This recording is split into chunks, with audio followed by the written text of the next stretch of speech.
ఈ ఉగాది నాడు పాటించవలసినటువంటి విధులేమిటి? ఆచార సాంప్రదాయాల పాటింపులో ఏమైనా ప్రత్యేకతలు ఉన్నాయా?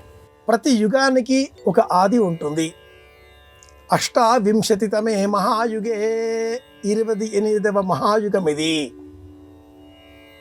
పూర్వం శ్వేతవరాహ కల్పం ప్రారంభం అయిన రోజు కూడా ఈ రోజే. అద్యే మాసి అనేటటువంటి వాక్యంతో నిర్ణయ సింధు గ్రంథం ఒక సూత్రం తెలియజేస్తుంది. చైత్రే మాసి, చైత్రమాసములో బ్రహ్మదేవుడు ససర్జ ప్రథమేహని, మొదటి యామములో మొదటి మాసము, మొదటి పక్షము, మొదటి తిథి, మొదటి నక్షత్రము సృష్టిక్రమం ప్రారంభించాడు అని ఈ గ్రంథం వివరిస్తుంది. చైత్రమాసం శుక్లపక్షం పాడ్యమి ఉగాది సంవత్సర ప్రారంభం అనే ఈ విశ్వాసం ఉభయ తెలుగు రాష్ట్రాలకు, కర్ణాటక మహారాష్ట్ర ప్రాంతాలకు మాత్రమే పరిమితం.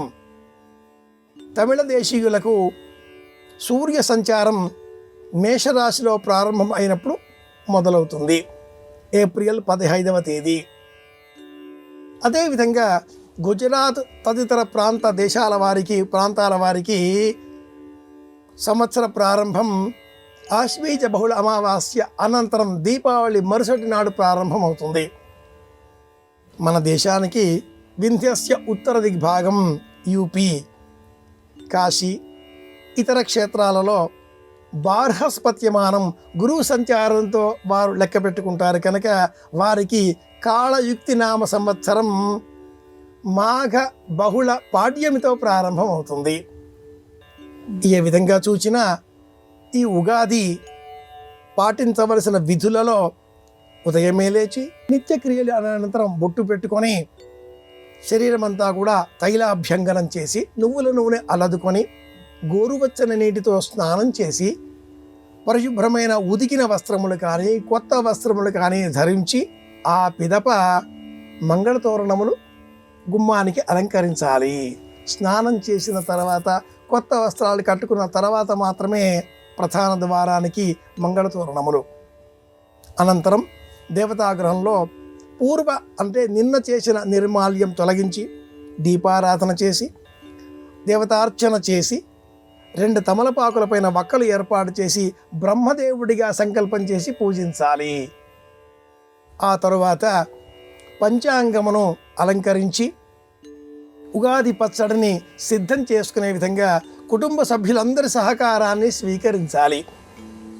ఉగాది పచ్చడిలో ఉండే ఆ షడ్రుచులకు ప్రతీకాత్మకంగా కుటుంబంలో ఉండేవారందరూ తల్లి, తండ్రి, కుమారుడు, కుమార్తె, భర్త, భార్య, చిన్నమ్మ, చిన్నాన్న, అలాగే మరిది లేదా ఆడపడుచు, ఇంట్లో ఉండే వాళ్ళందరూ కలిసి తలా ఒక పని చేస్తూ నవ్వుతూ ఉగాది పచ్చడిని సిద్ధం చేసుకొని అనంతరం అనేక విధాలుగా చేసిన వంటకములను నివేదన చేసి ఇంటిల్లిపాది కూర్చునగా ఇంటి పెద్ద పంచాంగ శ్రవణం చేయాలి.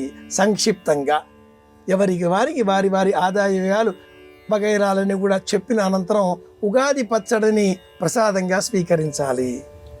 వచ్చిన రుచిని అనుసరించి వారు ఫలితాంశం నిర్ధారించుకుంటారు, వేళాకోళంగా నవ్వుతూ ఉంటారు.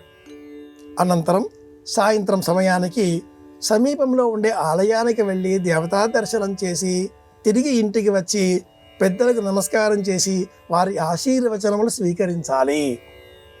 ఇంటిలో ఎప్పటి నుంచో వసంత నవరాత్రుల సంకల్పం ఉన్న ఎడల, ఆచారం ఉన్న ఎడల మాత్రమే వసంత నవరాత్రులను కలశారాధనతో ప్రారంభం చేయాలి. ఇవి పాటించవలసిన, అనుసరించవలసిన విధులు, విధానాలు.